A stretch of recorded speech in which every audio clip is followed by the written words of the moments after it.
Bonjour. Bonjour à toutes et à tous. Du coup, j'en profite. Je suis vraiment ravie de vous retrouver cette année pour cette nouvelle édition du Salon professionnel et pour cette table ronde dont la thématique est « Oser les métiers de demain ». Alors vous allez voir effectivement qu'on va parler de tout un tas de métiers, de certains que vous connaissez peut-être et puis d'autres que vous ne connaissez probablement pas. Alors, cette table ronde, on la voudrait et on aimerait qu'elle soit très interactive, c'est-à-dire que vous puissiez participer. Déjà parce qu'il est 14 heures et que pédagogiquement, c'est toujours l'heure où on est c'est un peu compliqué. Donc, voilà. Et deuxièmement aussi parce qu'effectivement, sur ces sujets plutôt technologiques, généralement, on a plein de questions. Et en tant que femme, on souffre du fameux syndrome de l'autocensure. Et on va se dire, bah non, je ne vais pas poser une question, je vais avoir l'air ridicule, ça ne se fait pas, je vais attendre que d'autres en posent. Alors vous inquiétez pas, moi je vais poser plein de questions, ça c'est sûr, dès que je ne comprends pas, je pose une question. Mais n'hésitez pas, tout au long de cette table ronde, à poser à nos témoins vos différentes questions. Et d'ailleurs, je vous remercie pour votre présence et votre disponibilité aujourd'hui sur ce sujet. Alors, si je vous parle de blockchain, de VR, d'IA. Est-ce que ça vous parle déjà? Un petit peu ou pas du tout? Eh bien justement, on va commencer par un des premiers sujets. Nelly, vous êtes fondatrice de l'association Tal Project. Est-ce que vous pouvez déjà nous expliquer en quoi consiste justement votre association? Alors, en fait, j'ai démarré cette association à Lyon parce que quand j'ai découvert la technologie blockchain, je la trouvée tellement, tellement géniale, voilà, que j'avais envie de partager avec tout le monde.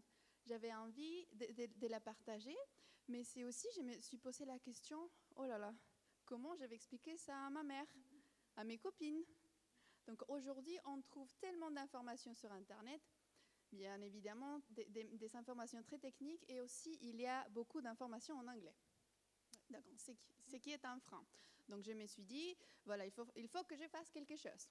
Allez, à cette époque-là, en dehors de mon parcours professionnel, j'étais très investie dans tout ce qui est l'intégration professionnelle féminine, d'aider les femmes à s'intégrer professionnellement. Et je me suis dit, la meilleure façon pour aider les femmes, c'est à travers l'éducation et la technologie. Donc, j'ai décidé de lancer cette association. Et qu'est-ce qu'on fait chez TAL? TAL, ça veut dire Technological Association for Advanced Learning, c'est-à-dire une association technologique pour l'apprentissage avancé. Concrètement, qu'est-ce qu'on fait? Nous proposons des ateliers gratuits, ouverts à tout le monde, sans prérequis, pour comprendre la technologie blockchain. Tous les mois, donc on fait ça.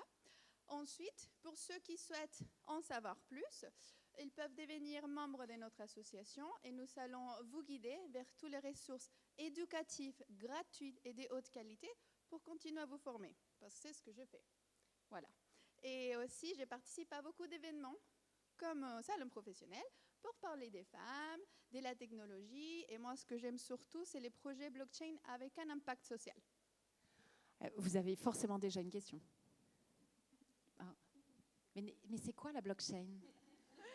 Alors, donc, en fait, pour moi, c'est tout d'abord un nouveau modèle économique et sociétal, basé sur une technologie qui nous permet d'amener de la confiance lors des échanges sur Internet, où il y a de la valeur, et qui se font entre personnes qui ne se connaissent pas ou qui sont des intérêts divergents. Voilà. Un ou deux exemples? Alors, si vous aviez par exemple, une des forces de la blockchain, c'est que c'est un système distribué et décentralisé. Alors, qu'est-ce que c'est ça? Par exemple, quand on écrit quelque chose sur la blockchain, c'est extrêmement difficile de le modifier. Donc, ça amène beaucoup de transparence. Par exemple, c'est comme un journal. D'accord? Le Monde, on va dire. Donc, il y a le journal, on va les distribuer et tout le monde va avoir une copie exactement pareille. D'accord? Mais si je voulais modifier une information, une fois que le journal est distribué, c'est extrêmement difficile. Pourquoi? Il faut que j'aille récupérer tous les journaux de chaque personne pour les modifier. Voilà, c'est une force de la blockchain. Et aujourd'hui, cette technologie, elle est utilisée, par exemple, pour l'UNICEF, pour aider des enfants en Syrie, en utilisant cette technologie. Aussi, il y a une femme, une Française, qui a développé une plateforme pour faire du matching des donateurs de reins partout dans le monde, à travers des contrats intelligents. C'est une autre fonctionnalité de la blockchain. Un contrat intelligent, c'est des contrats qui s'exécutent automatiquement. Donc, aussi, aujourd'hui, ce qui m'intéresse énormément, c'est la protection des données. Donc, j'ai eu l'opportunité de parler hier avec une start-up qui s'appelle LabChain, et ils développent une solution technique, voilà, qui n'existe pas aujourd'hui. Ils sont en train de déposer plein de brevets afin de pouvoir gérer, de protéger la confidentialité des données sans y avoir accès. Donc, on a plusieurs types d'études de cas. Et pour moi aussi, une des principales fonctionnalités, c'est la désintermédiation. D'accord ? Quand on a moins d'intermédiaires, on a moins de frais, plus de transparence et plus de performance. Pourquoi ? Parce qu'on va avoir une alternative au tiers de confiance. Aujourd'hui, quand nous faisons des échanges où il y a de la valeur, nous avons besoin de la banque, par exemple, des tiers de confiance qui vont nous aider à faire ces échanges. La blockchain apporte une alternative de remplacer les tiers de confiance par ces technologies. Donc c'est une technologie effectivement qui permet une application dans vraiment beaucoup de domaines.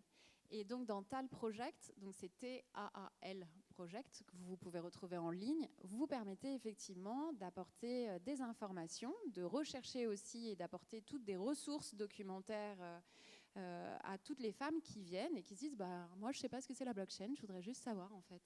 Oui, en fait, dans ces ateliers, c'est ouvert à tout le monde. Dans ces ateliers, par exemple, j'ai des professionnels qui viennent, des avocats, des gens dans la supply chain qui veulent savoir comment cette technologie peut s'appliquer à mon expertise. Aussi, j'ai aussi des mamans que leurs enfants, ils ont commencé à trader des crypto-monnaies et quand elles sont allées demander qu'est-ce que c'est, elles ne comprennent rien, elles s'inquiètent. Donc, dans ces ateliers, d'une façon très, très ludique, on va expliquer concrètement comment ça marche ces systèmes. Et justement, comment vous êtes-vous retrouvés à aimer la blockchain ou à rentrer dans cette technologie ? En fait, c'est comme beaucoup de gens, c'est pendant les booms de la crypto-monnaie Bitcoin que j'ai commencé à entendre parler. Et je suis commencée à chercher, à croiser des informations. Mais quand j'ai vu la technologie derrière, les crypto-monnaies, c'est juste une toute petite partie de la blockchain. Et quand j'ai vu les pouvoirs qu'elle pouvait donner aux gens, voilà, de s'organiser, de pouvoir voir ces nouveaux modèles économiques et sociétals, c'est là où j'ai compris pourquoi ça est si révolutionnaire en fait. Alors, on reviendra plus tard un peu sur votre parcours. Alison, je vais rentrer directement sur la réalité virtuelle, mais si vous avez des questions, levez la main tout de suite, hein, n'hésitez pas. Oui, j'arrive. Comme ça me fait bouger aussi, j'aime bien. On parle de plus en plus de l'effondrement prochain des banques. Est-ce qu'on a une possibilité, en passant par la blockchain, de protéger ou de faire quoi que ce soit pour pallier à ça? Alors, en fait, dans la blockchain, les crypto-monnaies, c'est une alternative. On ne peut pas remplacer les rôles d'une devise. On ne peut pas remplacer les rôles d'une banque centrale, les politiques monétaires. C'est juste une alternative. Voilà, par exemple, il y a des gouvernements qui sont en train d'utiliser, vous savez ce qui se passe au Venezuela aujourd'hui. Donc la monnaie, on ne peut pas utiliser cette monnaie. Vous voyez, l'inflation, elle a des taux exorbitants. Donc si vous avez un autre moyen pour pouvoir faire des échanges, voilà, c'est une alternative. Je ne crois pas que ça va remplacer complètement. D'autres questions ? Vous en aurez probablement encore tout à l'heure. Alors Alison, vous êtes fondatrice et dirigeante d'Univers Studio. Comment en êtes-vous également arrivée à créer cette entreprise et expliquez-nous en quoi elle consiste. Complètement par accident. Je l'ai créé comme on tombe d'une chaise un peu. J'étais tout sauf prédestinée à être chef d'entreprise. Ma mère est femme de ménage, mon père il est dans la marine, donc aucun chef d'entreprise dans la famille, pas forcément de milieu très aisé. À la base, moi j'étais plutôt scientifique, donc amoureuse un peu de la biologie. Je suis partie en médecine, puis au bout d'un an et demi de médecine, c'était vraiment pas mon truc. L'apprentissage par cœur et le fait d'avaler pas mal de bouquins comme ça, j'aime bien comprendre les choses et prendre le temps de comprendre les choses. Puis je me suis rendu compte que je passais quand même beaucoup plus de temps sur mon ordinateur à geeker et à faire du web qu'à réviser mes cours. De la petite réorientation dans mes études vers de l'informatique, qui est un domaine qui me fascinait depuis toujours. Je suis un peu geek de nature. J'aimais bien les jeux vidéo petites, enfin voilà, des trucs pas forcément très girly. Je voulais comprendre comment ça se passait derrière ces technologies, comment à partir de rien et de quelques lignes de code on pouvait créer des applications qui pouvaient changer tout un secteur et toute une industrie. J'ai bien compris. Je suis arrivée sur Lyon. J'ai fait des années d'études dans le secteur développement informatique. J'ai bien compris deux choses. Premièrement, comment ça fonctionnait et également que c'était pas forcément fait pour moi de passer des heures et des heures de la journée à développer. J'étais plus un peu dans la logique d'avoir des idées, la logique créative du comment, à partir de ces technologies, on arrive à faire quelque chose qui a du sens. Mais vraiment, déballer les lignes de code, c'était pas mon truc. Je travaillais pas mal en parallèle de mes études dans des startups. Et ça m'a un peu donné le virus, parce que quand j'ai été diplômée de mon magnifique Bac+5 ingénieur informatique, je commençais à regarder un peu les offres d'emploi, et puis il y a beaucoup de développement quand même, pas trop de gestion de projet. J'avais pas forcément envie d'atterrir dans une grosse structure. Donc je me reconnaissais pas. Je me reconnaissais pas dans tout ça. Je me reconnaissais pas dans les offres d'emploi que je trouvais. C'était pas moi. Et là, il y a un ancien collègue de start-up qui est venu toquer à ma porte et qui m'a dit « Hey, viens, on monte un projet en commerce en ligne ». Le projet, c'était complètement tout pété. Ça consistait à concurrencer Amazon avec 9 000 € de capital, pour vous donner une idée. Mais j'étais quand même super emballée parce que, ouf, on me sauve de ma destinée SS2I, ESN maintenant. Donc j'étais ravie, j'ai sauté dedans à pieds joints. Après 1 an et demi de galère, je me suis dit mon Dieu, mais ça ne va absolument pas. Je fais plein de chiffres d'affaires, mais zéro marge. Comment ça se fait? En même temps, quand tu vends, tu as plus de coûts que ce que tu coûtes au quotidien. Forcément, c'est compliqué. Mais cette activité de commerce en ligne, ça m'a amené à découvrir la technologie de la réalité virtuelle parce que je vendais des casques. Et la première rencontre, c'était un peu magique pour moi qui suis un peu geek parce que je voyais là un espèce de vieux fantasme qui se réalisait, de pouvoir plonger dans un monde en 3 dimensions et interagir avec un décor. C'était vraiment une simulation. J'ai eu un déclic business à ce sujet à Foire de Paris. Pour l'anecdote, donc c'était Foire de Paris 2016. J'ai créé la structure en décembre 2014. Donc un premier bilan foireux plus tard, j'en étais à faire de l'animation pour une autre société sur des stands pour vivre tout simplement. Et à un moment, sur ces stands, il y avait de la robotique et puis il y a un robot qui tombe en panne. Catastrophe de la part de la société pour qui je faisais l'animation. On ne peut pas laisser un stand défectueux à Foire de Paris. L'organisation circule, c'est très réglementé. Et j'avais acheté un petit casque de réalité virtuelle et je dis, tu sais quoi, Osef du robot, on met le casque de réalité virtuelle à la place et puis voyons ce qui se passe. Ce qui s'est passé, c'est que les gens étaient prêts à faire 40 minutes de queue pour 3 minutes de réalité virtuelle. Là, je me suis dit, il y a quand même quelque chose à faire avec cette technologie-là, il y a quand même un fort attrait. Donc, j'ai commencé avec de l'événementiel, donc à mettre à disposition des casques, les louer pour générer du cash, parce qu'à un moment, c'est bien de se payer quand on monte une boîte quand même. C'est plus confortable. Et de là, je suis allée chercher un associé plutôt commercial parce que toute la première année et demie de galère, j'étais vraiment esseulée. L'associé qui était venu me chercher, il n'était pas du tout impliqué dans le projet.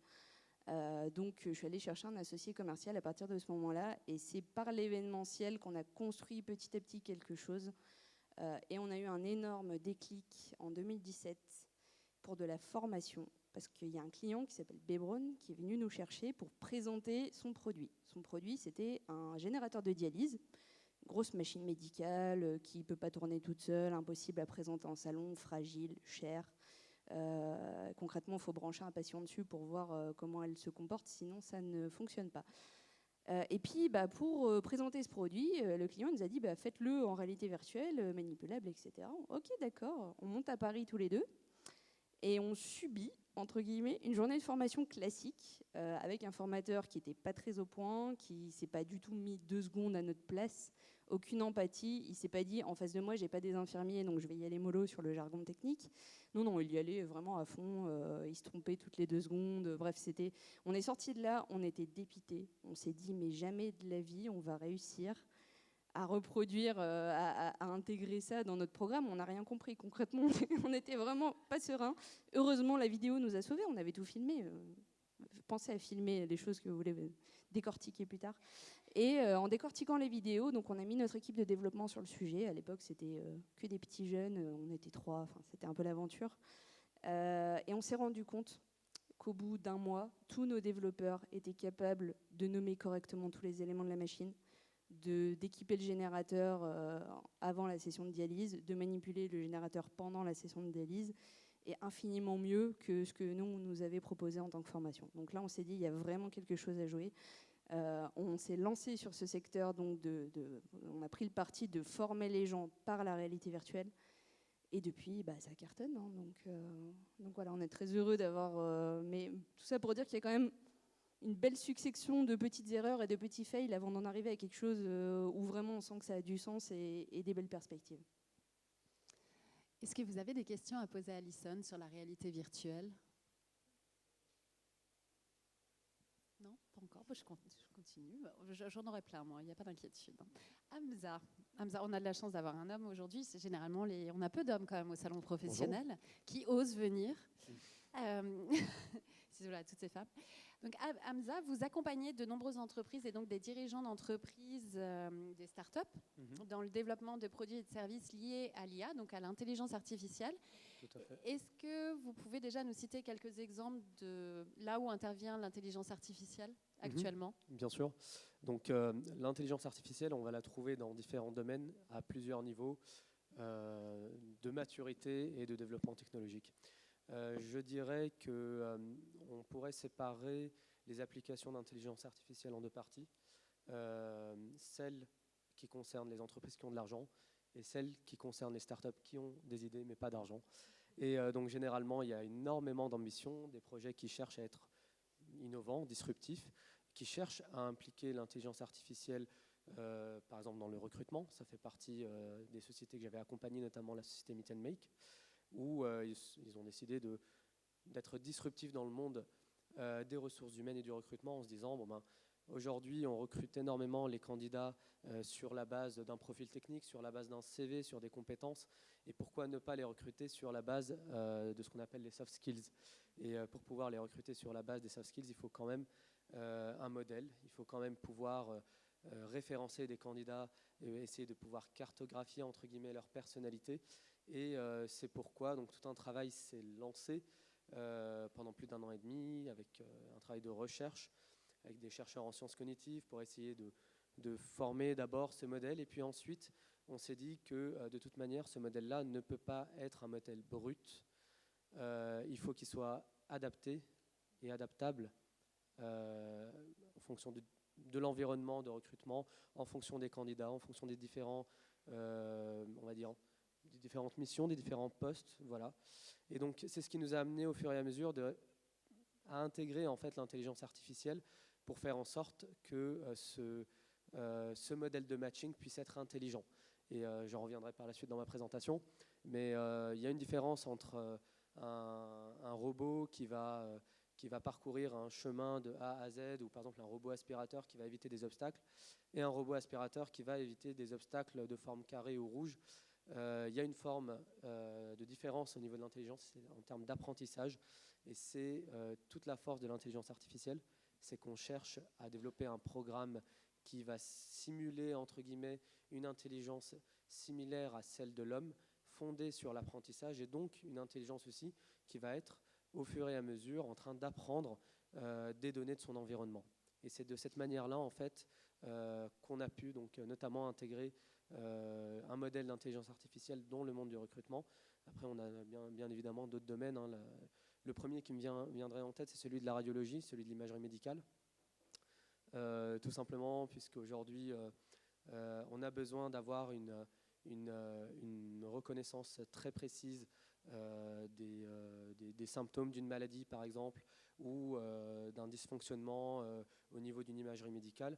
Et c'est quelque chose qui aujourd'hui vient aider énormément les radiologues, puisqu'on entraîne une machine à déterminer ces anomalies. On l'entraîne en lui donnant énormément d'images scanners, en lui donnant énormément d'images IRM, etc., pour qu'elle apprenne au final, par exemple, les différentes formes d'un cancer ou les dysformations qu'on peut avoir d'une cellule ou autre, etc. Donc, on a des applications qui sont quand même assez bien, on va dire, matures pour le moment. Donc, on cherche toujours quand même à dépasser l'état de l'art, à essayer toujours d'être plus précis. Donc aujourd'hui, on a des startups quand même qui se lancent dans l'imagerie médicale et qui se lancent dans des concours en se disant nous, on veut que notre logiciel puisse détecter 99% des cas de cancer possible. Donc là, c'est quelque chose où on remarque une intelligence artificielle avec une certaine technologie mature à un certain niveau d'application qu'on cherche à faire tendre au maximum. Et à l'inverse, on voit aussi d'autres applications d'intelligence artificielle qu'on essaye d'intégrer dans des domaines nouveaux, comme celui des ressources humaines, et donc à partir desquels un certain nombre d'erreurs est possible. Mais c'est au final, avec l'apprentissage, qu'on arrive à s'améliorer, et l'intelligence artificielle repose entièrement sur ça. Oui, sur beaucoup de données, et du coup, des données qui affluent, et on apprend par Exactement, les résultats. Exactement. Donc, j'avais prévu d'entrer un peu plus dans le détail pour, on va dire, vulgariser au maximum la définition. Mais ce qu'il faudrait retenir, c'est que l'intelligence artificielle, c'est, on va dire, une discipline à l'intersection des sciences cognitives, de l'informatique et des mathématiques, et qui va permettre en fait de développer un système d'apprentissage continu. C'est ce qu'on appelle l'apprentissage machine. Vous avez sûrement entendu parler de machine learning ou de deep learning, apprentissage profond. Et donc ces termes-là sont apparus très récemment, puisque des recherches ont été menées et on s'est rendu compte qu'il fallait pouvoir caractériser des données, pouvoir essayer d'avoir des données les plus précises possibles pour pouvoir faire apprendre une machine à un modèle au lieu de pouvoir le programmer rapidement, donc, et de manière assez brute. Donc ces définitions-là, on pourrait en revenir peut-être avec les échanges et les questions, mais ce qu'il faut retenir, c'est qu'aujourd'hui, par la miniaturisation des composants électroniques, on a accès et la possibilité d'avoir des stocks de mémoire très très très importants, des serveurs avec des capacités mémoire extrêmement importantes, et c'est ce qui permet, entre autres, de faire tourner des modèles, des grandes masses de données, accompagnées bien évidemment des réseaux sociaux, de la bulle Internet, de tout ce qui s'est passé à partir des années 2000 qui ont permis justement l'expansion de ces données-là et qui permettent donc d'alimenter de nouvelles applications. En ce qui concerne en tout cas la programmation de l'intelligence artificielle et des plus grandes théories, sachez qu'elles étaient là déjà depuis les années 80 et que si on en parle aujourd'hui, c'est parce qu'on a accès à énormément d'informations qui permettent cet apprentissage machine. Alors, pour résumer, c'est aussi, on est dans un environnement où l'évolution technologique est de plus en plus importante, comme vous avez pu le voir, mais est-ce qu'il y a beaucoup de femmes présentes? Alors, je vous pose directement la question, Hamza, déjà, puisque vous travaillez avec des dirigeants et des startups, etc. Est-ce qu'il y a beaucoup de femmes présentes dans ces domaines? Alors, j'aurais tendance à dire que au niveau de l'intelligence artificielle, c'est un domaine, on va dire, un peu NTIC, donc nouvelles technologies des informations et des communications, qui est quand même assez particulier, qui va permettre l'intégration justement de nombreuses femmes dans différentes disciplines et dans différents secteurs métiers. Pourquoi? Tout simplement puisqu'on a parlé de l'intelligence artificielle comme déjà une discipline à l'intersection de 3 disciplines qui sont les mathématiques, l'informatique et les sciences cognitives, mais c'est également pour souligner en fait la complexité de cette discipline en termes de données à acquérir pour pouvoir développer un modèle intelligent, pour lui faire apprendre ces données, et également la capacité à pouvoir établir l'intersection, interpréter ces données en fonction de sa propre spécialité. J'entends par là que ce n'est plus un domaine fermé, on va dire, au domaine informatique, de la programmation informatique pure. Aujourd'hui, quand on veut intégrer de l'intelligence artificielle, on rencontre des dirigeants d'entreprises qui sont déjà spécialistes, par exemple dans le cas de Meet and Make, des ressources humaines, qui sont aussi spécialistes de la communication, du marketing, des achats. Et ils se demandent comment est-ce qu'on peut intégrer un programme d'intelligence artificielle. Et donc, c'est au final des personnes qui sont déjà formées, qui ont déjà une compétence, qui vont pouvoir, moyennant également une formation complémentaire en intelligence artificielle, imaginer de nouvelles applications et pouvoir les développer. Donc, je dirais que c'est un domaine qui va se greffer à d'autres domaines et qui va permettre donc de ce fait l'intégration et la reconversion professionnelle féminine de manière beaucoup plus importante que s'il s'agissait d'un domaine d'application brute et pure. Après, si on veut parler du domaine de l'intelligence artificielle comme une discipline scientifique avec une formation spécifique, je serais même amené à dire que aujourd'hui, avec l'expansion des données, avec la nécessité d'intégrer cette composante dans les métiers de tous les jours, il y a un besoin de formation énorme. Et il y a un travail qui est fait, notamment au niveau des préjugés, qui font que je pense qu'il y a énormément de préjugés qui font qu'en école d'ingénieur, bon, pour ma part, j'ai fait une école d'ingénieur en robotique électronique, on va dire que le pourcentage de femmes dans la promotion ne dépassait pas les 10%. Alors qu'en chimie, il était à peu près de 30%. Ça faisait une moyenne de 20%, ce qui est la moyenne nationale au niveau des écoles d'ingénieurs. Et aucune étude scientifique ou des recherches en sciences humaines et sociales arrive à justifier ce paramètre. On a simplement des témoignages d'ex-dirigeants de Google, par exemple. Il me vient en tête Julia Enthoven, ex-cadre supérieur de Google, qui a dit, selon elle, en fait, elle justifie ce gap par le niveau, on va dire, de sociabilité que prêtent les femmes dans la tranche d'âge 16-24 et qui est beaucoup plus important que celui des hommes. Ça peut être une explication, mais ce qui est très intéressant à retenir, c'est qu'aujourd'hui, il y a un travail au niveau des institutions qui forment pour l'intelligence artificielle pour déconstruire un peu ces préjugés, puisque c'est un secteur qui est en expansion, qui demande également, on va dire, des soft skills différentes et particulières, et qui font qu'à partir de ce moment-là, on est dans la nécessité de considérer également des qualités humaines et de sortir de ces préjugés qui font qu'il y a des métiers pour hommes et des métiers pour femmes. Et je pense qu'avec cette progression, on verra dans tous les cas une part assez importante de femmes dans ce secteur. Et les grandes entreprises y favorisent déjà, avec Microsoft notamment, qui cherche à recruter dans ce milieu. Et dans différents milieux d'ailleurs, hein, que ce soit on va dire des formations de niveau bac ou inférieur.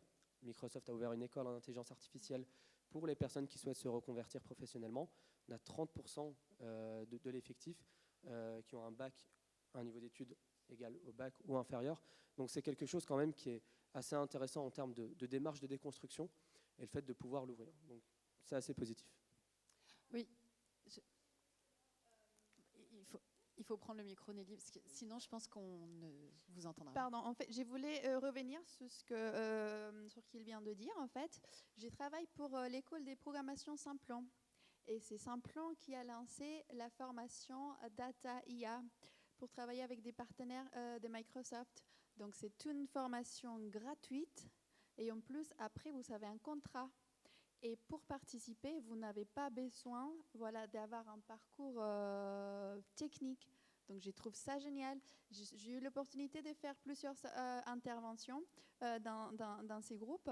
Et j'étais super agréablement surprise parce que dans les groupes, il y avait beaucoup de femmes. Donc, cette école Simplon qui fait vraiment un effort pour intégrer un max de femmes. Et voilà, et pour essayer d'amener plus de gens. Et avec une formation gratuite. Non mais, c'est génial. Avec un contrat à la clé reconnu. Avec un contrat avec des partenaires de Microsoft. C'est génial. Donc à Lyon, on est vraiment très gâtés. Hein. Et il est vrai aussi, peut-être, c'est ce que vous avez souligné, et après je vous donnerai la parole, Aline, parce que votre parcours est intéressant en cybersécurité, mais sur le fait que ça vient de l'éducation et des représentations aussi qui sont liées au métier. Les garçons vont plus facilement en école d'ingénieur que les filles. Il est vrai, et ça reste encore le cas. Donc moi, j'en vois pas beaucoup. Je vois pas une évolution extrêmement positive actuellement, même si j'aimerais que ce soit le cas, et qui s'explique aussi par tout un tas de facteurs sur lesquels on pourra revenir. Mais tout ça pour dire qu'il faut vraiment oser y aller. Il y a énormément de choses qui existent actuellement, ce que vous venez de souligner, et d'autres, pour aller vers la technologie et de ne pas souffrir du syndrome en se disant franchement, je ne sais pas, j'ai passé pour quoi j'ai envie de développer tel projet, il y a l'intelligence artificielle, j'y connais rien, je ne suis pas légitime. Alors ça, on sait très bien faire, je ne suis pas légitime, donc je ne vais pas y aller, je n'ai pas toutes les compétences. Les compétences, ça s'acquiert, donc heureusement, beaucoup de choses existent. Et 2, je ne suis pas légitime, il faut apprendre, et puis on y va, et puis on verra bien. Hein. Alors Aline, justement, Alissane, vous voulez J'ajoute juste 2 mots, ça ne sera pas oui. long, promis. En tant que recruteuse, parce que du coup, chef d'entreprise, équipe, etc., moi j'ai monté une équipe, on est 12 aujourd'hui, je suis la seule femme. Au secours, pitié, mesdames. Alors je sais que c'est compliqué, hein. Moi j'ai fait une école d'ingénieur informatique, on était effectivement 3 femmes pour 80 garçons. C'est pas que c'est compliqué, mais c'est vrai qu'on se sent pas très bien représentés. Mais ils sont très sympathiques, hein, les garçons, c'est pas une critique. Mais on a besoin de féminiser ces secteurs. On a des qualités que les hommes n'ont pas. Alors pitié, n'hésitez pas à oser le numérique, oser le développement. C'est pas sorcier, vous pouvez y arriver. Et pitié, aidez-moi à féminiser un peu cette équipe, parce qu'ils sont très sympathiques, mais des fois j'aimerais bien avoir quelques femmes dans l'équipe. Autre que sur la communication, je précise. Ou les RH. Alors Aline, vous êtes donc Chief Information Security Officer chez Louis Dreyfus, membre du CEFCI, je ne sais pas si je le prononce bien, le Cercle des femmes de la cybersécurité. Racontez-nous comment vous en êtes arrivée là. Par accident. On est tous là. En fait, moi j'ai une formation d'ingénieur en supply chain. Et j'avais fait une belle progression de carrière et on m'a dit tu n'accéderas pas au prochain poste parce que tu es une femme. Et à l'époque, dans le supply chain, il y avait 20% de femmes. Donc je me suis dit, c'est pas grave, je vais aller dans un domaine où il y a encore moins de femmes. Je suis allée dans la cyber, où on est 10%. Et maintenant, c'est moi la chef, donc tout arrive. Et voilà. Et je dirais, la cyber est venue à moi, c'est pas moi qui suis venue à elle. J'avais très peur au départ d'un métier très technique qui allait m'enfermer. Et en fait, c'est tout le contraire. Il y a plusieurs avantages à bosser dans la cyber. La première, et qui est un chiffre hyper important, pour l'année prochaine, on estime qu'il va manquer 2 millions de personnes au niveau mondial dans la cyber. Donc nous recrutons, nous cherchons de l'aide. Je peux même dire que dans mon équipe, on est sous l'eau et on a vraiment besoin de renfort. Donc la première bonne nouvelle, c'est que c'est un secteur qui recrute activement. Après, il y a cyber et cyber. Hein. Des fois, il y a des cyber slides. Très cyber bon en PowerPoint et puis moins cyber bon dans la vraie vie. Il y a beaucoup de gens qui, quand il y a un appel d'air et qu'il y a un besoin, les gens viennent sur ces métiers-là. Et l'autre point, et là je te rejoins, avec 10% de femmes en cyber, venez quoi. Moi je crois vraiment, je vois la diversité comme une richesse. Et je m'emploie tous les jours quand je construis mon équipe. J'ai fait beaucoup de recrutement l'année dernière, nous sommes passés de 3 à 15. Et j'essaye vraiment d'avoir une diversité d'origine, une diversité de genre, une diversité d'âge. Parce que je crois que c'est une vraie richesse pour l'équipe. Je pourrais facilement embaucher une équipe de jeunes garçons, 25-30 ans, qui sortent de l'école. Mais le problème que je vais avoir si je fais ça, c'est qu'ils vont tous réfléchir de la même manière. Et que du coup, on a ce qu'on appelle l'effet tunnel. Ils vont tous penser la même chose, ils vont tous avoir les mêmes idées et je vais aboutir au même endroit et qui n'est peut-être pas le bon. Donc moi, je vois vraiment, j'ai vraiment envie de vous dire, venez, lancez-vous, il y a plein d'opportunités et ce sont vraiment des métiers passionnants. L'autre énorme avantage de la cyber, c'est que de toute façon, tous les 2 ans, tout ce qu'on sait tombe à l'eau. C'est un domaine qui évolue tellement vite qu'on ne peut pas capitaliser pendant 15 ans en cyber, c'est pas possible. Tous les 2 ans, les technologies évoluent. Donc le syndrome de je sais pas, c'est pas grave, de toute façon vous affolez pas, nous aussi, tous les gens qui sont venus à la cyber et qui n'ont pas su se remettre en question, ils ont été dépassés. Donc c'est un métier, si vous êtes curieuse, si vous avez envie de jamais vous ennuyer, c'est vraiment un excellent métier pour ça. Et l'autre point, je dirais, important sur la cyber et qui me semble intéressant, c'est qu'il n'y a pas un métier de la cyber, il y a plein de métiers de la cyber. On peut faire de la cyber en faisant de l'architecture, en s'occupant de réseaux et de serveurs, Mais on peut faire de la cyber en faisant de la gestion d'identité. Comment je donne les autorisations aux utilisateurs, comment je travaille avec les RH pour que mes users aient les bons accès au bon moment. On peut aussi travailler dans la protection de la donnée. On peut travailler dans la gestion du risque. En fait, il y a une multitude de métiers et moi, je suis persuadée qu'il y a forcément un métier qui vous irait bien. Donc, regardez un peu le panel, mais il y a vraiment un panel fabuleux. Et ça m'évitera peut-être, comme cette année, alors je suis invitée la semaine prochaine aux Assises de la sécurité. J'ai reçu 70 invitations de vendeurs qui voulaient me rencontrer. J'en ai 50 où c'était « Monsieur Barthélémy, passez me voir à votre stand ». Et ben moi, aujourd'hui, ce que je fais quand on m'appelle monsieur, je refuse. Je dis, vous savez quoi, il faut que je filtre, 70, je ne peux pas venir. Donc, je ne réponds jamais positivement quand on m'appelle monsieur Barthélémy. C'est bien, ça se passe aussi quand on est chef d'entreprise. Hein. Beaucoup. Oui. Moi, j'ai eu, c'est qui le patron chez vous ? Je ne suis pas l'assistante de la RSSI, je suis la RSSI. J'arrive. Alors, question. J'arrive. Ça sera mieux avec un micro. Hein ? Déjà pour les enregistrements, pour ceux qui nous suivent. Alors pour celles qui sont arrivées par accident dans ce domaine, je voulais savoir quel type de formation nous permet d'accéder à la cyber. S'il est vraiment nécessaire d'avoir une formation ou si vraiment on peut y arriver par un autre moyen. Alors, ça va vraiment dépendre des domaines. Il y a des passerelles assez naturelles. Il y a beaucoup de gens, par exemple, du légal, qui sont allés, qui ont une formation plus en légal, qui sont venus sur la protection de données, parce que la connaissance de la loi est quand même important. C'est pas le tout d'avoir des outils, mais il faut encore qu'on fasse proprement. Sur les formations, il commence à y en avoir de plus en plus. Le CEF6 a signé un contrat avec une école qui propose une formation gratuite, ouverte aux femmes et diplômante. On pourra vous transmettre les informations là-dessus. Il y a aussi d'autres formations. On n'est pas obligé de partir sur des formations très longues. Moi, par exemple, je suis enseignante au DU Transformation numérique de l'Université Lyon 2. C'est en 6 mois. C'est diplômant. Donc, il commence à y avoir un panel. C'est vrai que pendant un moment, le problème, c'était OK, on manque de mains, mais comment les faire venir ? Et puis, je dirais, vous avez une opportunité en or, c'est que de toute façon, il y a un tel manque qu'aujourd'hui, de plus en plus d'entreprises, en fait, ont des programmes où ils font venir des hommes et des femmes qui ont un background ou une envie et ils les forment en interne. Parce que comme je vous ai dit, vous imaginez bien que 2 millions de personnes qui manquent dans un secteur d'activité à horizon année prochaine, eh bien, on est obligé de déployer des solutions innovantes. Moi, ce que je fais au sein de mon entreprise, j'ai recruté une jeune femme qui a fait des études en surveillance géopolitique. Ça n'a rien à voir. Et une autre qui avait fait des études littéraires. En fait, j'ai un gros besoin rédactionnel. Je dois écrire des policiers et des standards. Et je lui ai dit, t'inquiète pas, ta tête, elle est bien câblée. La technique, tu l'apprendras. Par contre, bien écrire, mes techos, ils n'y arriveront pas. Donc, je préfère quelqu'un qui a des belles qualités rédactionnelles. Et puis, c'est nous qui la formons en interne. Et pour la jeune fille qui a fait des études en géopolitique, je l'ai mis sur la gestion d'identité.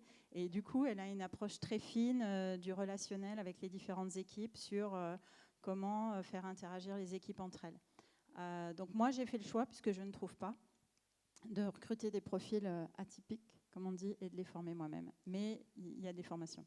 Sachant que maintenant, il n'y a pratiquement que des profils atypiques, hein, mais il y a aussi donc c'est ce travail sur la double compétence. On est tous issus d'expériences passées, de compétences passées, et quand on recrute, surtout dans des métiers dits pénuriques, dans la pédagogie, on a la même chose, c'est la même chose dans toutes les technologies. On va chercher vos compétences antérieures justement pour pouvoir les appliquer dans le domaine. C'est ce qu'on appelle les compétences transverses, hein, dans le domaine dans lequel vous êtes, et en plus vous former. Vous êtes généralement maintenant formé effectivement en entreprise. Directement, et ça apporte en plus la culture de l'entreprise, donc c'est vraiment un gros bénéfice. Oui. Je voulais rebondir sur ce qu'elle vient de dire. En fait, et cette question, ça m'a fait penser beaucoup à moi quand j'ai commencé à participer à des salons dans la blockchain. Donc, par exemple, quand je suis décidée de me lancer, ce n'était pas dans ma langue. Ça avait l'air complexe. Je ne connaissais personne dans les milieux. Donc je me suis dit, comment j'ai fait là concrètement? Qu'est-ce que j'ai fait? Donc je commençais à assister des salons, à contacter des centres de recherche, à visiter des centres de recherche, des speakers, des entreprises, voilà, à parler avec tous ces gens-là. Et moi, ce que j'ai découvert, j'ai échangé avec beaucoup de femmes. Une d'entre elles, c'était une économiste à Boston qui a réalisé une formation dans son blockchain spécifique. Donc, je lui dis, Navroop, comment j'ai fait? Qu'est-ce que j'ai fait? Montre-moi, je veux apprendre. Elle était super gentille, super sympa. Elle me dit, écoute, je viens de réaliser cette formation avec la Fondation Linux. Je suis là-dedans, vas-y, et voilà, fais-la. Donc, elle m'a donné cette formation, ce qu'aujourd'hui, je retrouve. Par exemple, dans la blockchain, il y a tellement peu de femmes. Et la plupart, on est super gentils entre nous. Non, mais c'est vrai. Et aujourd'hui aussi, l'optique d'Etal, c'est de ramener plus de femmes dans ces secteurs. Donc aujourd'hui, je déploie un dispositif avec les femmes dans la blockchain au Nigeria et au Brésil pour essayer d'aider plus ces femmes, mais avec des ressources éducatives gratuites. Et là, c'est cette bienveillance que je ne m'attendais pas du tout, en fait. Donc aujourd'hui, dans ces points-là, est-ce que, par exemple, aujourd'hui, il y a des Linine, des femmes dans le réseau Linine. Ça vous dit quelque chose? Linine, oui. Linine, il y a des Linine, oui. voilà. Oui. Avec Linine, je suis en train de monter un réseau qui s'appelle les femmes Linine dans la blockchain, avec une fille qui est en Inde et une fille qui est au Portugal, qui était... donc, il y a des choses qui se font et je trouve que si vous allez frapper des portes, vous allez trouver de l'aide. Voilà. Mais il faut aussi aller demander de l'aide. Alison, vous voulez compléter? Je rebondis juste sur la conclusion, justement. Je pense qu'on parle beaucoup de formation, de cursus, de profil de personnes, de qualifications, etc. Pour moi, c'est peut-être la racine du mal, la racine du problème, elle est là. C'est qu'on n'ose pas, on ne se sent pas légitime. Moi, j'ai un peu la double peine d'être dans un secteur innovation, nouvelles technologies avec la réalité virtuelle et chef d'entreprise. Je peux vous dire que des femmes de mon profil, j'en croise pas beaucoup, on va être gentil, on va dire pas beaucoup pour pas dire jamais. Non, il y en a quelques-unes quand même, j'exagère. On doit être 3 sur Lyon à peu près. Mais c'est très... je pense qu'on a cette espèce de syndrome de l'imposteur qui est là, mais depuis notre naissance. Pourquoi? Parce qu'on est dans une société où on nous apprend dès le plus jeune âge à identifier nos défauts, ce qui ne va pas chez nous. Les magazines de presse féminine, c'est vous êtes trop ronde, vous êtes trop plate, vous avez les cheveux trop longs, trop crépus, trop ci, trop ça. Si on regarde la publicité à la télé, c'est de la folie. On est toujours pas assez quelque chose ou trop autre chose. C'est-à-dire que dès le plus jeune âge, dès qu'on est toute petite, on nous apprend clairement à identifier nos défauts, nos faiblesses. Par contre, identifier nos forces, être capable de dire oui, aujourd'hui, j'ai des forces, j'ai des compétences, j'ai une appétence pour ça, je suis douée là-dedans. Être capable de dire j'ai un talent ou je suis douée dans quelque chose, personne ne nous l'apprend. Et alors, faut avoir un degré de confiance en soi extrêmement élevé pour à un moment dans sa vie se dire oh, j'ai réalisé tout ça derrière moi, là, c'est pas dû à machin, à bidule, à truc qui m'ont donné des conseils, c'est moi qui ai fait ça. J'en suis là aujourd'hui parce que j'ai fait les bons choix et voilà. Et apprenez à identifier vos forces parce que vos faiblesses, on en a toutes, on en a tous. Et c'est important de les connaître, mais c'est d'autant plus important d'être capable de reconnaître aussi nos forces. Et je pense que c'est ça qui manque aujourd'hui à la gente féminine pour conquérir ces nouveaux secteurs, ces nouvelles technologies, c'est vraiment ce point-là. Pour rebondir, il y a des questions. J'allais tout de suite rebondir. Bonjour, merci d'être venu pour nous donner tous ces précieux conseils aujourd'hui. J'ai une question pour Monsieur Shehada. Google affirme avoir atteint l'informatique quantique. Qu'est-ce que c'est? Qu'est-ce que ça ouvre comme possibilité? J'ai 2 questions en fait. Et la deuxième question, c'est lorsqu'on est porteur de projet et qu'on a justement des idées de développement de solutions, sans s'y connaître vraiment, vers qui se tourner pour l'intelligence artificielle? Comment faire? Qui peut nous aider pour nous dire oui, effectivement, ton idée peut être une bonne application et tu peux passer par ça, ça, ça, ou alors non, c'est pas possible. Merci. Très bien, merci pour ces questions. Alors, donc c'est vrai qu'on a entendu récemment que Google a ouvert les portes, on va dire, de l'informatique quantique, puisqu'elle a pu dépasser, on va dire, l'état de l'art en la matière. Ce qui peut être, pour ma part, actuellement, simplement une information marketing, dans le sens où c'est un grand pas pour l'homme en termes de puissance de calcul, en termes de nouvelles applications à venir. Mais c'est un peu comme le phénomène des nanotechnologies. Dans les années 90, on se disait c'est vraiment l'avenir, ça va arriver, c'est disruptif. Et jusqu'à aujourd'hui, on arrive encore à un stade où le nombre d'applications est limité. On tente quand même de restreindre. Pardon ? Le chiffrement quantique, on est dans des applications qui sont déjà, on va dire, démocratisées dans ce sens-là, mais toutes les superpuissances calculatoires qu'on verrait plutôt démocratisées pour des applications proches de l'utilisateur, là encore, on est assez loin en termes de développement, ce qui fait que pour le moment, au niveau de l'intelligence artificielle, on aurait tendance à estimer une accélération peut-être de l'intégration de nouveaux composants propices à l'apprentissage machine ou au deep learning et de manière beaucoup plus importante. Donc là, c'est vraiment toute la partie un peu conception matérielle, hardware de l'intelligence artificielle que je n'ai pas développée dans mon discours, puisque ce n'est pas forcément la première partie à laquelle on pense. Donc là, c'est plutôt une partie liée aux capacités justement d'un calculateur à pouvoir assurer un apprentissage machine de manière beaucoup plus rapide, de manière beaucoup plus efficace aussi en termes de résultats fournis. Donc ça, c'est une évolution qui va simplement dans le sens d'une intégration toujours beaucoup plus rapide de l'intelligence artificielle. Par contre, c'est aussi une évolution qu'il faudra prendre en considération et recouper avec différents défis qu'on a aujourd'hui. C'est-à-dire qu'aujourd'hui, pour faire tourner des modèles d'intelligence artificielle, on a besoin d'énormément d'énergie. Et on se retrouve aussi avec des problématiques liées à la consommation énergétique, liées à l'écologie, qui nous font poser aussi des problématiques sur à la fois nos ambitions et à quel degré est-ce qu'on aimerait les faire porter pour pouvoir faire aboutir telle et telle application, et la réalité du terrain. La réalité du terrain, c'est au final à quel degré l'intelligence artificielle se rapproche de l'utilisateur, comment est-ce qu'il pourra l'utiliser tous les jours et faire en sorte que ces deux paramètres-là puissent être, on va dire, compatibles dans un environnement qui devient quand même de plus en plus exigeant, que ce soit au niveau de l'énergie, au niveau de l'environnement, etc. Pardon ? Et de l'éthique, entre autres, exactement. Alors après, donc c'est ce qui est aussi intéressant, c'est-à-dire qu'on parle beaucoup d'intelligence artificielle.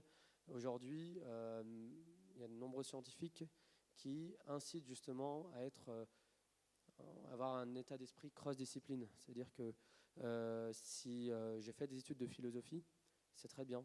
C'est Artificial Intelligence Compliant, en fait. Pourquoi ? Parce que je pourrais, avec ma vision, par exemple, on va dire analytique et philosophique des choses, comprendre le degré d'évolution de cette technologie. Peut-être pouvoir conseiller les entreprises sur la façon de l'intégrer. L'intelligence artificielle, elle, au fur et à mesure, à travers les applications, dont l'une des applications les plus basiques, hein, c'est par exemple un chatbot dans une entreprise, ou un chatbot, donc c'est un agent conversationnel qui va utiliser l'intelligence artificielle pour pouvoir répondre à son interlocuteur. Et bien à ce moment-là, on va avoir la nécessité, en tout cas, de personnes qui comprennent aussi l'impact de cette technologie sur l'utilisateur sur le long terme. Et c'est peut-être l'occasion de voir un peu l'émergence de cette nouvelle technologie, de prendre conscience de ce qui n'a pas pu être fait avant dans le cadre de développement des applications qu'on a aujourd'hui, des tablettes, des iPhones, etc. Aujourd'hui, on commence à se réveiller aussi un peu plus en se disant qu'il y a peut-être des conséquences sur, par exemple, le développement cognitif de l'enfant, etc. Ces problématiques-là, on va dire, sont actuellement en phase, et le fait que ce soit une discipline qui demande des formations complémentaires, c'est justement, on va dire, l'occasion de pouvoir embrasser le domaine. Maintenant, par rapport à Google, puisqu'on parlait de l'informatique quantique, là, ce serait plutôt de se dire, bon, quand on a envie de se former, comment est-ce qu'on fait? On a un projet, on aimerait mettre de l'IA dedans. Alors, la première chose à faire, c'est de se dire, est-ce qu'on a vraiment besoin de mettre de l'IA dedans? C'est-à-dire que généralement, en fait, notre définition de l'intelligence artificielle, elle est assez biaisée par la culture environnante qu'on a, peut-être qu'on a une vision, en tout cas, de l'intelligence artificielle qui n'est pas celle qui est certainement appliquée sur le terrain. Donc à ce moment-là, c'est simplement, on va dire, bien redéfinir les besoins de l'application en tant que telle. S'il nécessite une application en intelligence artificielle, bien évidemment, la meilleure initiative, ce serait d'abord de se former et d'acquérir l'ensemble des compétences et la culture, on va dire, basique de l'intelligence artificielle, qui va nous permettre ensuite d'avoir également, de faire une cartographie de tous les logiciels qui nous permettent de développer des applications. Et c'est quand même un élément très important, puisque autant on peut partir d'une idée très vaste, pour arriver à définir une architecture d'un programme en intelligence artificielle, il faut pouvoir passer ces différentes étapes. Donc il y a un niveau d'abstraction quand même qui est assez important à développer, mais c'est une excellente chose et c'est tout à fait possible en tout cas de l'atteindre par une connaissance qui est aujourd'hui apportée par des outils open source, qui est apportée par des formations d'intelligence artificielle comme celle de Google, comme celle de Microsoft, qui essayent justement de vulgariser aussi et de démocratiser les outils qu'ils ont mis en place. Je pense à TensorFlow, je pense aux solutions cloud de Microsoft. Tout ça, c'est aujourd'hui quelque chose qui peut s'apprendre tout seul à l'aide des cours en ligne, des MOOC, etc., histoire d'acquérir d'abord une forte culture qui va permettre de faire ce ciblage et de pouvoir ensuite impliquer les personnes compétentes dans le domaine. Alors ça, c'est bien évidemment si votre désir à vous, c'est d'être en mode pilotage, on va dire, du projet. Après, pour ma part, j'estime que pour des applications qui aujourd'hui sont assez bien implémentées, par exemple un agent conversationnel, différentes entreprises se sont investies dans le secteur, elles ont développé des API. Les API, c'est des applications, on va dire, un peu prêtes à utiliser, qui vous permettent, en fait, moyennant, on va dire, de quelques cours apportés par cette entreprise-là, de pouvoir utiliser leurs propres outils sans se soucier des mathématiques fondamentales à l'origine de l'intelligence artificielle. Donc c'est assez avantageux, en fait. C'est une technologie qui a connu, on va dire, un phénomène d'émergence ces dernières années, mais qui permet justement de l'adopter, en fait, à tout moment grâce à la démocratisation de ces logiciels. Moi, je modère un peu ce que tu dis parce que je trouve que, alors c'est bien les cours en ligne, etc., sur l'intelligence artificielle. Vous pouvez faire tous les cours en ligne du monde que vous voulez sur le sujet. Vous allez vous heurter quand même dans ce secteur professionnel à un manque de reconnaissance. C'est-à-dire que vous pourrez faire tous les MOOC en ligne que vous voudrez. Vous allez arriver en mode « Hey, j'ai fait tous les MOOC de Microsoft sur l'IA. Super, t'es qui? D'où tu viens? T'as un doctorat? Non? Ok, d'accord. » Moi, conseil pratico-pratique de terrain, quand vous voulez vous intéresser à un domaine, commencez par vous entourer par des gens qui savent de quoi ils parlent. Sur Lyon, il y a un réseau qui s'appelle Lyon is AI, qui comporte pas mal de femmes en plus, donc pour le coup, notamment Jade Lemaître, et il y en a quelques-unes. Assez intéressant, mais voilà, pour moi, la première étape, c'est vraiment, vous voulez gagner en légitimité là-dedans. Les MOOC en ligne, c'est très bien, mais ça n'empêche pas que vous n'aurez aucune reconnaissance. Vous n'aurez pas forcément la reconnaissance qui va avec, donc commencez par vous entourer et la suite viendra d'elle-même. Je pense que voilà, on a des bons exemples ici de gens qui ont réussi à creuser un réseau, à développer vraiment et à gagner en légitimité comme ça. C'est comme ça que ça marche dans ce genre de secteur.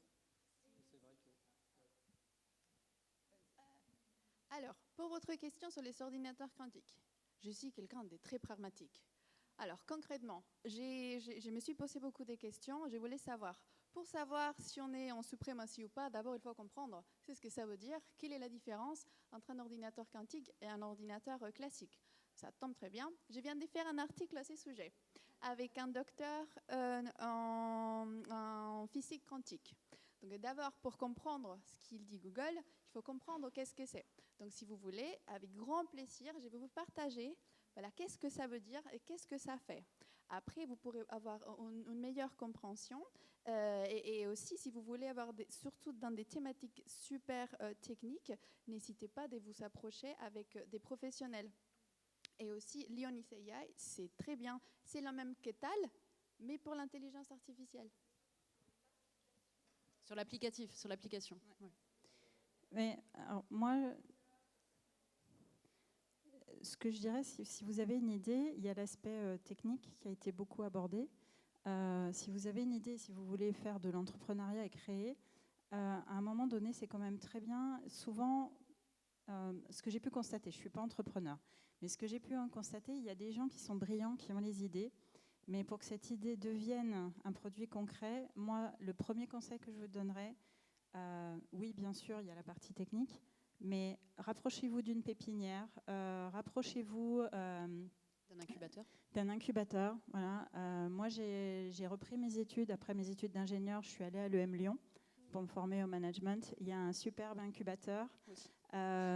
Parce qu'à un moment donné, la technique, je vous fais confiance, l'idée, vous allez la développer. Par contre, faire un business plan, lever des capitaux, faire un business canvas, ça ne s'intuite pas comme ça. Donc, je vous conseillerais vraiment de vous rapprocher des partenariats avec, avec des clusters. Oui. Ben, y a des factories, après, il y a des entreprises qui font un peu des pouponnières d'entreprises. Ne sous-estimez pas cette partie-là. Vous pouvez avoir une idée brillante, mais vraiment, faites-vous accompagner sur la partie développement du business. Quand j'étais à l'EM Lyon, par exemple, on devait voir, les candidats faisaient une présentation à blanc devant nous avant d'aller voir les personnes qui levaient les capitaux. Et en fait, on leur a renvoyé des feedbacks énormes en leur disant « Mais pourquoi tu n'as pas pensé à tel marché? Pourquoi tu n'as pas pensé à telle application ?» Et c'est vrai que des fois, on est focalisé sur son idée et on ne voit pas forcément tout le potentiel.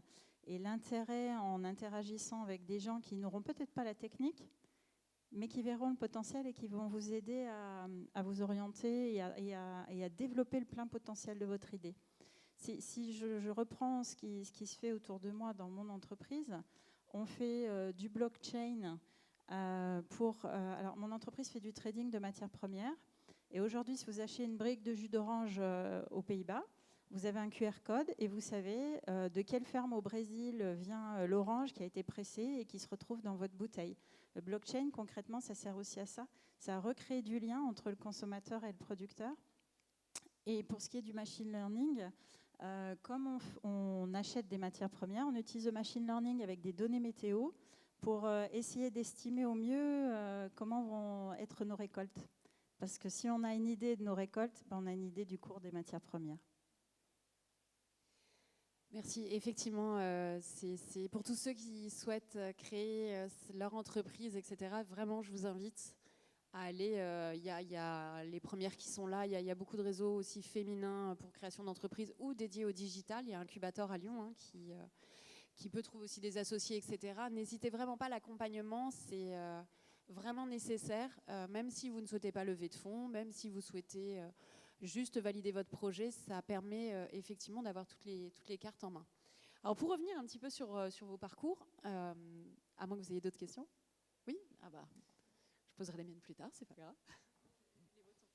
Non, bon, je sais pas. Merci pour vos témoignages. Non, j'ai une question peut-être un peu bête, mais c'est peut-être un frein à ces métiers du numérique qui sont attractifs, mais on a l'impression qu'on va se retrouver toute la journée devant un ordinateur sans beaucoup d'interaction humaine. Quelle est la réalité en fait au quotidien de ces métiers-là? Est-ce que c'est vrai?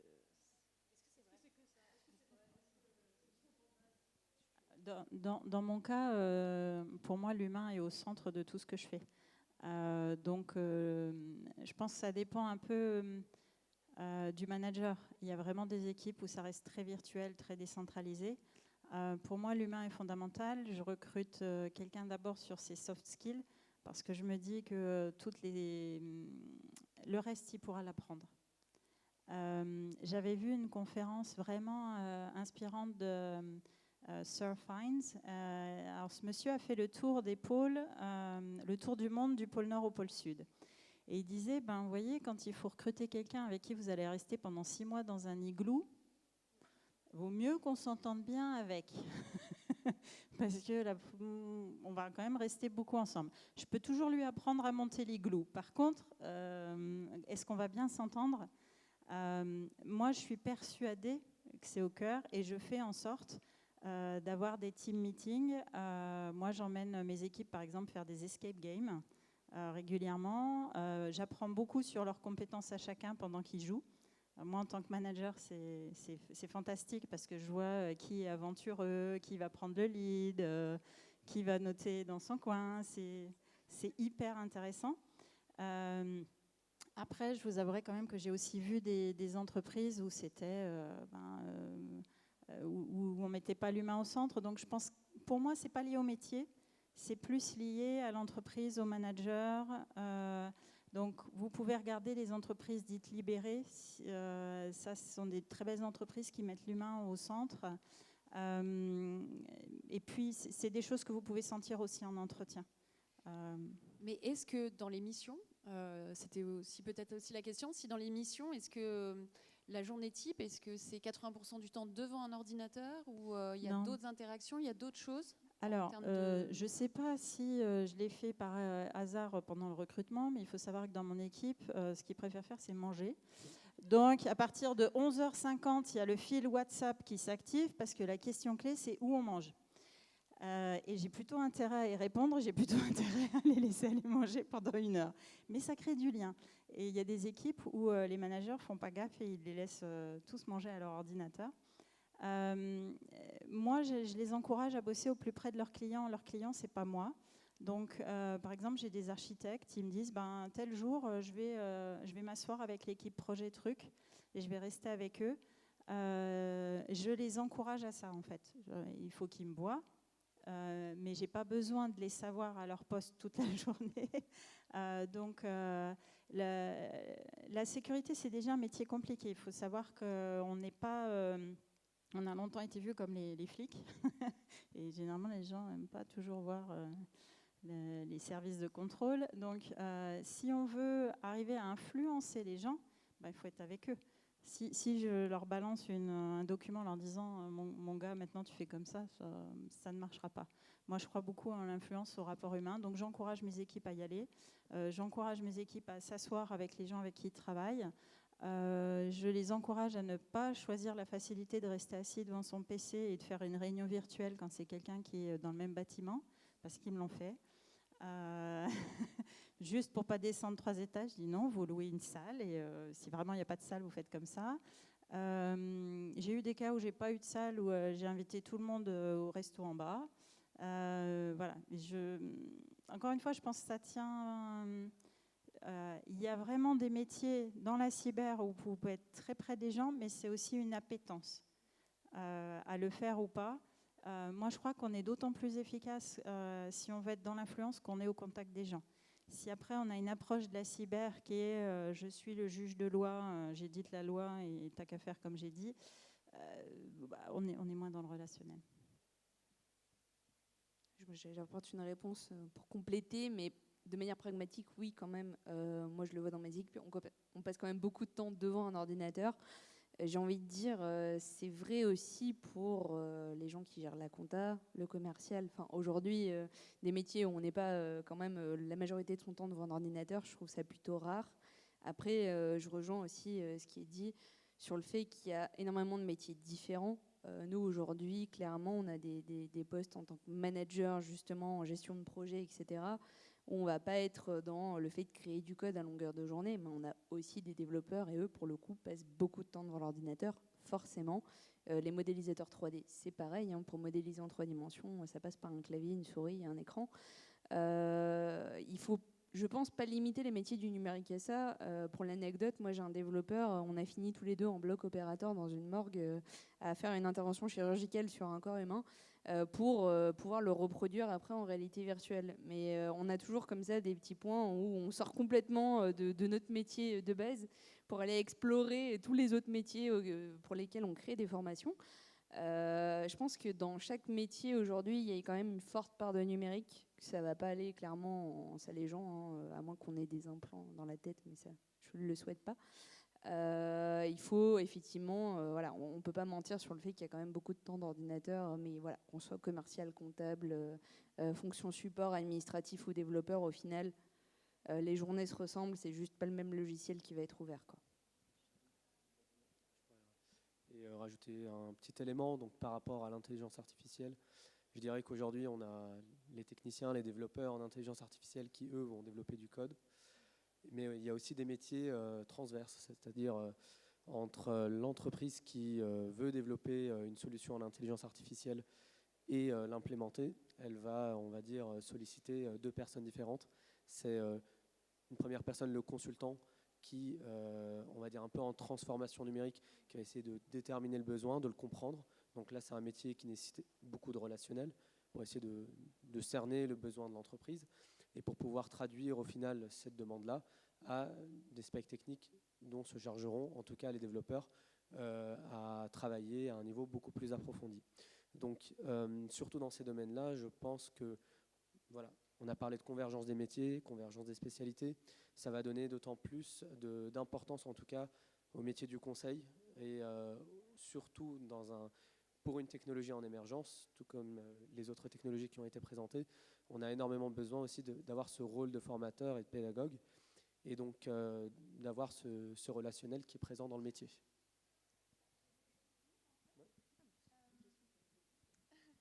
Alors, en fait, je travaille beaucoup devant mon ordinateur, d'accord?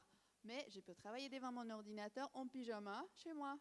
Je peux travailler devant mon ordinateur quand je vais aller visiter mes parents qui sont au Mexique. Donc, pour moi, c'est une liberté, en fait. Voilà, et aussi, je me souviens en anecdote, j'étais avec une stagiaire de l'association et c'était la première fois qu'elle assistait à nos ateliers. Elle est arrivée à l'incubateur, c'est un incubateur qui a beaucoup des entreprises dans la fintech, donc la finance, liée à la blockchain. Et en fait, les stagiaires, elle faisait des études en comptabilité, voilà, c'est un parcours super classique. Elle est arrivée, elle était vraiment super surprise parce que les gens, en fait, ils avaient un baby-foot, ils étaient en train de jouer au baby-foot, ils avaient en salle, on pourrait faire une sieste. Voilà, les gens... Ah bon. Et là, c'est cette liberté et en fait, aussi, je trouve que ça dépend, c'est un secteur super décontracté. Avant, j'ai travaillé pour des ambassades. En dehors des questions qu'on porte de basket, c'est juste pas possible. Ah, voilà. Donc c'est plutôt une liberté en fait. Je pense qu'il faut quand même séparer les gens qui sont dans une entreprise dont le métier est de faire de l'IT, où là, effectivement, pour pouvoir attirer les talents, on se retrouve dans des environnements où effectivement, on peut trouver des salles de repos avec un baby-foot, une console de jeu et autres. Par contre, je regrette de vous dire que les entreprises classiques qui ont un département IT, on n'a pas le baby-foot. Hein, on n'a pas, voilà, on est tous dans un open space et on fait comme on peut. Donc, c'est pas arrivé encore jusqu'à nous. Pourtant, on fait de l'IT aussi. D'autres questions ? Alors moi, je voulais revenir aussi sur vos parcours. Vous êtes arrivés dans ces domaines, vous l'avez dit des fois par accident, mais est-ce que vous avez eu justement des moments de doute ? Aujourd'hui ou... Oui, enfin aujourd'hui, hier, sur ces technologies, sur votre apprentissage, sur votre positionnement, etc. Est-ce qu'à un moment, vous vous êtes dit... Tous les jours, une fois par semaine. Non, il y a toujours des moments de doute. Bon, moi, c'est pas tant le côté numérique, hein, c'est le côté chef d'entreprise où pour le coup, il se passe pas une semaine sans qu'on se dise c'est foutu, c'est mort. Ah bah non, en fait non, tout va bien. Ça dépend des coups de fil et des mails, voilà, ça varie. Bien sûr qu'il y a des moments de doute. Il y a des tas de choses auxquelles se raccrocher dans ce genre de moments. À commencer par l'équipe qu'on a réussi à composer. Je pense que là-dessus, quand on est bien entouré, qu'on a le plaisir et le privilège de choisir avec qui on travaille, on choisit ses collègues quand même, c'est un super pouvoir. On se bat pour garder ce droit-là, ce privilège-là. Et puis voilà, moi personnellement, je ne me vois juste pas faire autre chose. Donc quand j'en peux plus, quand j'en ai marre, je me dis mais concrètement demain tout s'arrête, qu'est-ce que je fais ? Architecte d'intérieur peut-être pour le délire sur la Côte d'Azur, mais non, en vrai, je ne pourrais pas ne pas faire ce que je fais tous les jours. Donc, bien sûr qu'il y a des moments de doute. Dans ce genre de moment, la petite astuce que moi j'ai trouvée, c'est de prendre mon album photo et de me dire ok, d'accord, bon, tout va mal aujourd'hui, où est-ce que tu en étais il y a un an ? Hop, on remonte dans le temps, on voit qu'il y a un an, on était 3 pélos dans un garage avec un casque, un stagiaire et pas de moyens, rien du tout. On se dit ok, il y a quand même eu un gros chemin qui a été parcouru et c'est vrai qu'on a ce travers, nous les femmes, dans le monde de l'entrepreneuriat en tout cas, d'être toujours en train de regarder ce qu'il nous reste à faire. On est toujours en train de voir le travail à faire. On ne prend pas le temps de regarder un peu derrière et de se dire « Ah ouais, quand même, on n'a pas chômé ces derniers temps. » Et c'est important de prendre le temps. C'est une astuce que j'ai donnée il n'y a pas longtemps à une autre collègue chef d'entreprise qui traverse une période difficile. Elle est confrontée à des problèmes de RH. Et je lui ai dit, mais pose-toi 2 secondes, regarde où t'en étais il y a un an, et voilà, tu vois le chemin parcouru, et c'est ce genre de choses qui va galvaniser et motiver pour garder le cap, garder la foi, et continuer l'aventure, et trouver l'énergie d'aller conquérir le monde tous les matins, au petit-déj. Alors, pour moi, c'est normal et c'est sain d'avoir des moments de doute. Ce qui est important, c'est qu'est-ce que vous en faites. Si ces moments de doute, c'est ce qui vous permet d'avancer et de faire changer les choses, c'est super. Si ça vous paralyse, ben là, il faut travailler dessus. Et pour travailler dessus, on peut se faire aider, on peut s'entourer. J'ai participé à des programmes de mentorat à l'INSA de Lyon, où on aidait les jeunes filles ingénieures à rester dans le programme, parce que malheureusement, les jeunes filles abandonnaient, ce qui n'existait pas avant. Je suis dans le club M Lyon au féminin. Moi, j'ai eu la chance à certains moments d'avoir des gens qui ont eu des feedbacks bienveillants et positifs. Apprenez à accepter les compliments, parce que ça, généralement, on ne sait pas bien faire. Et ça fait du bien quand on a un feedback positif. Donc, donnez-en, parce qu'on aime bien, des fois, on a un peu du mal à les recevoir, mais c'est hyper puissant. Donc, n'hésitez pas à en faire.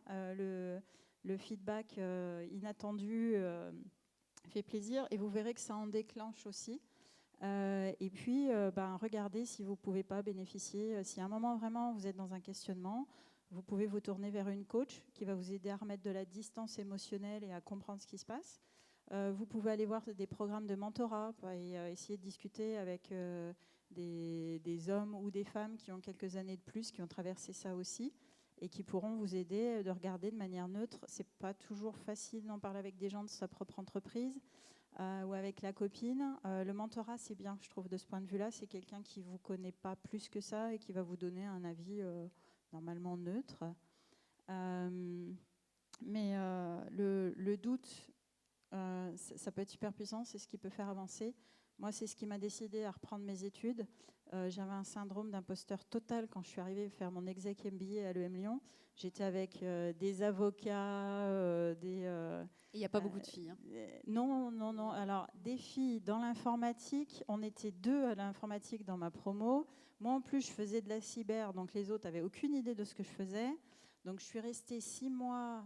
Les gens n'avaient même pas vu que j'étais dans la classe. Et puis j'ai eu de la chance, il y a eu un serious game où il fallait venir sur scène. C'était en anglais, deuxième coup de chance, je suis bilingue anglais, donc les mecs ils m'ont fait ouais vas-y. Et je me suis lâchée dans le jeu, et là d'un coup ils se sont dit mais c'est qui la nana là qui est dans l'exec MBA? Et oui, je connaissais pas le marketing, oui, je connaissais pas la finance, mais je savais réfléchir. Et j'étais pas plus bête qu'une autre, et je me suis accrochée, et finalement, je sais ce que c'est que de la micro-éco, je sais ce que c'est qu'un WAC en finance, voilà, je me suis accrochée, mais les 6 premiers mois, ça a été terrible. C'est bien parce que moi, j'ai pas compris la micro-éco, mais on va en reparler. Alors, des moments de doute, en fait, quand j'ai décidé de lancer TAL, j'ai habité à Bordeaux. Donc, j'ai démissionné, j'ai changé toute ma vie pour venir m'installer à Lyon. Alors, le premier rendez-vous que j'avais pour présenter mon association et essayer de trouver une salle de formation pour donner les cours parce que je ne pouvais pas les financer. J'ai présenté ces projets à une institution publique, à une personne en charge de l'innovation. Il m'a dit, déjà on ne peut pas vous aider, sinon on doit aider toutes les petites associations.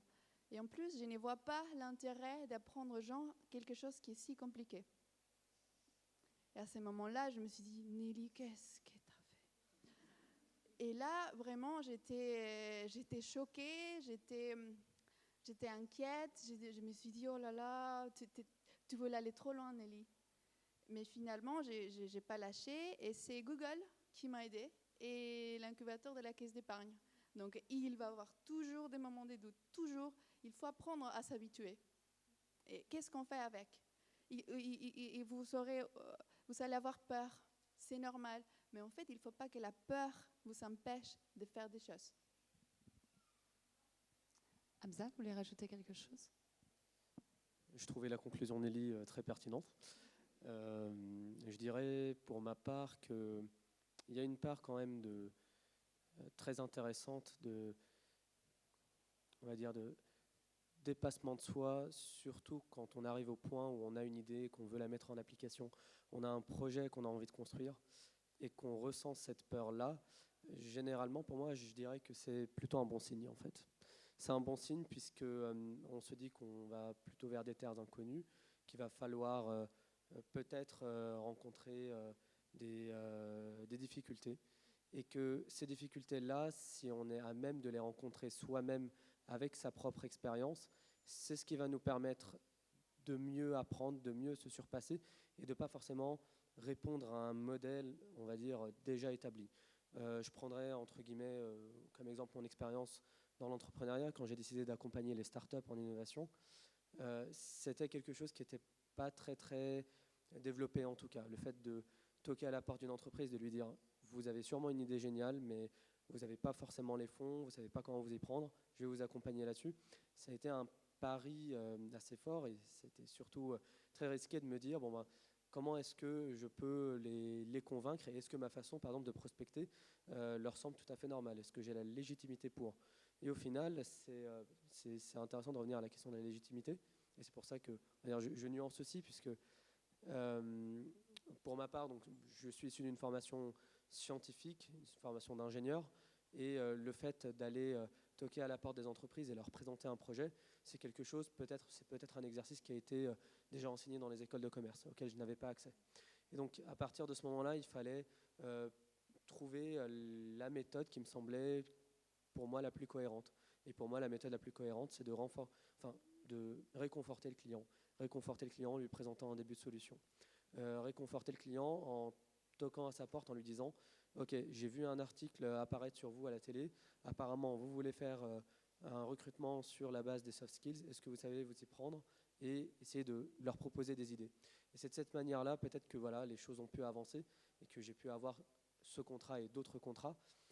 Je dirais donc qu'il faut aussi savoir s'écouter, en fait.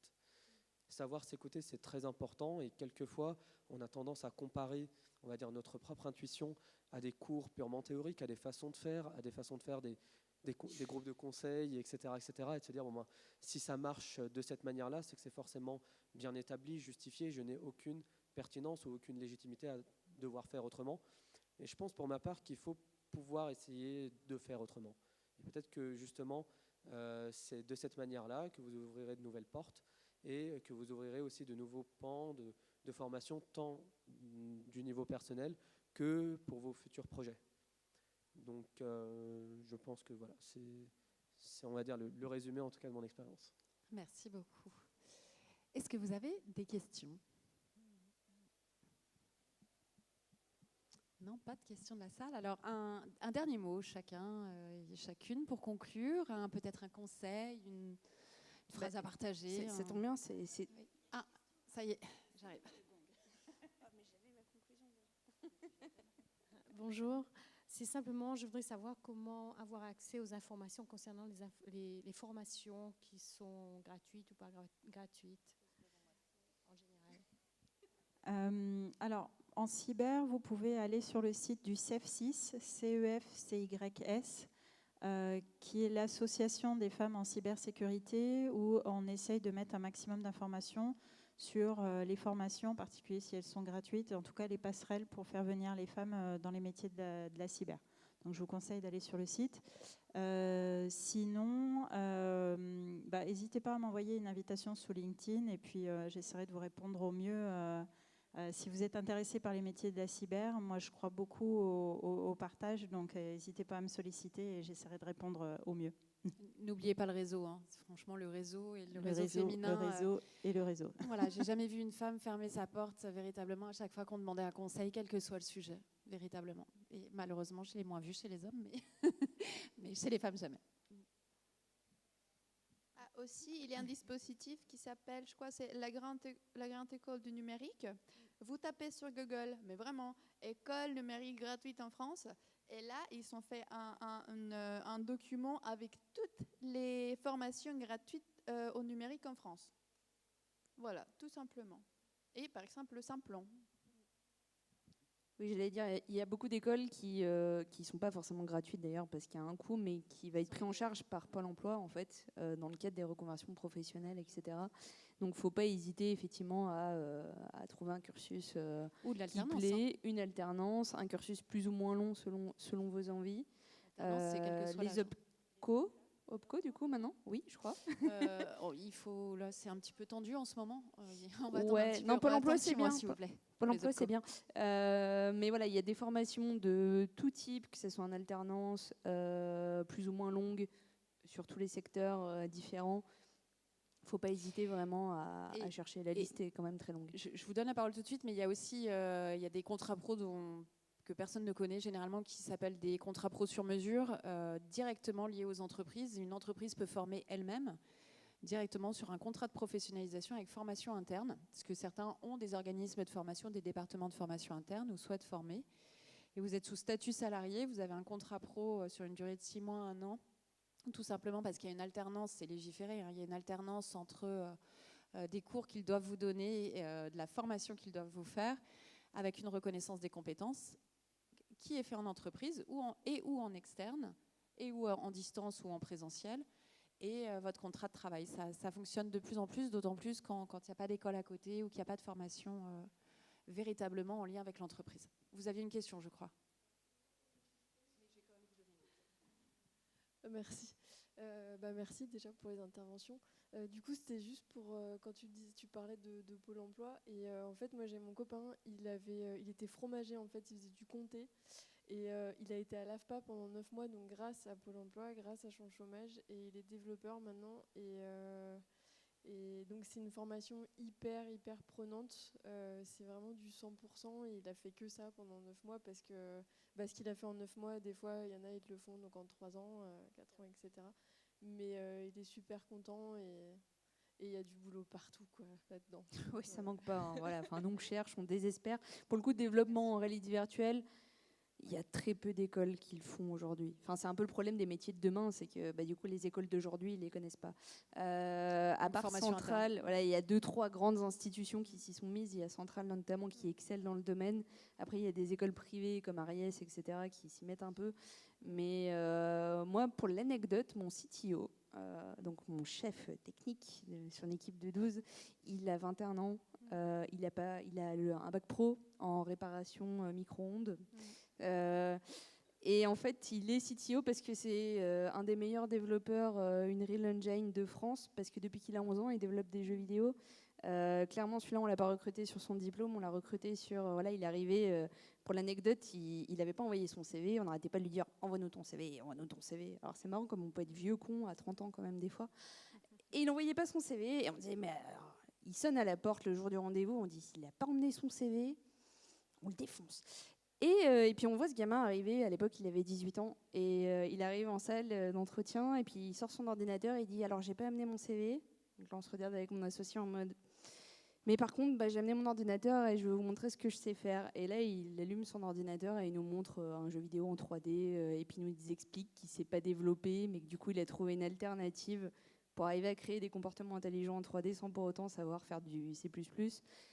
Et là on s'est senti vraiment très bête. Et on s'est dit que c'était une magnifique rencontre. Et depuis, c'est un associé. Il est toujours là. C'est lui qui gère une équipe composée d'ingénieurs Bac+5 qui sont tous plus vieux que lui et tous plus diplômés. Mais ça reste un des plus compétents de loin. Et c'est vraiment une belle aventure humaine. Donc les formations, c'est très très bien. Les formations accélérées, c'est génial parce que ça vous met vraiment dans le bain. Ça prend très peu de temps. On devient vite opérationnel. Mais c'est un domaine qui vous passionne et dans lequel vous avez vraiment envie d'évoluer. Il n'y a rien qui vaudra l'investissement personnel et le temps que vous allez y consacrer.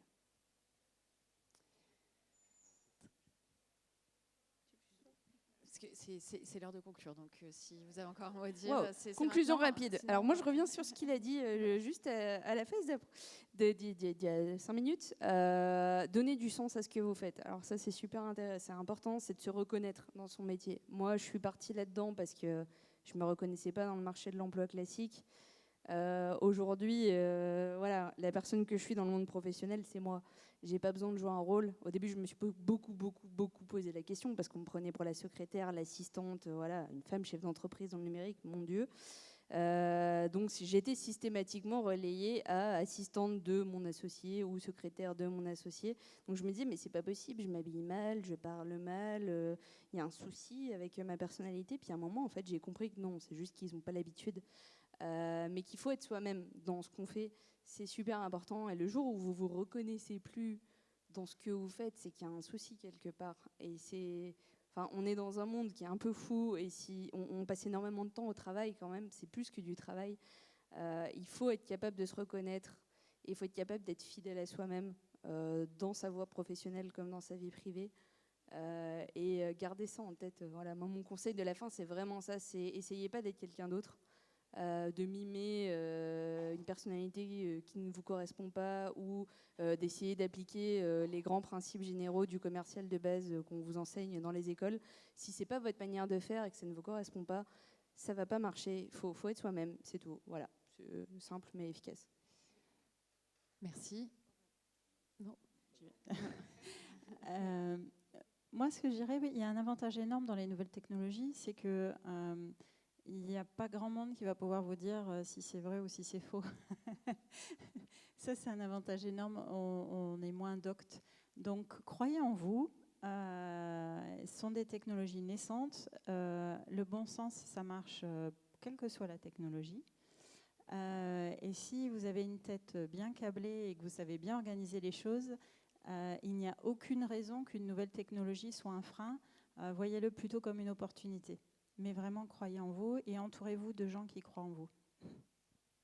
Nelly ? Exactement. Non, mais c'est vrai. C'est vrai parce que parfois, vous avez un projet, mais peut-être à la maison, ça ne passe pas. Donc, on peut avoir toutes les envies du monde et c'est tellement important, surtout chez la femme. Essayez de trouver des gens qui vous apportent des bonnes choses. Parce qu'en parlant de francs, vous allez toujours trouver des gens qui vont vous poser encore plus de questions, qui vont vous faire encore plus de douter. Essayez de repérer ça et passer à autre chose, vraiment. Et là, ce qu'il a dit, aujourd'hui, pareil, avec la technologie, j'ai trouvé une source d'épanouissement personnel et professionnel. Et aujourd'hui, je découvre la science et la technologie et je suis complètement contente, en fait. Je suis super contente et voilà, et tout le monde me dit, ça c'est moi. Donc là, je vous souhaite vraiment ça.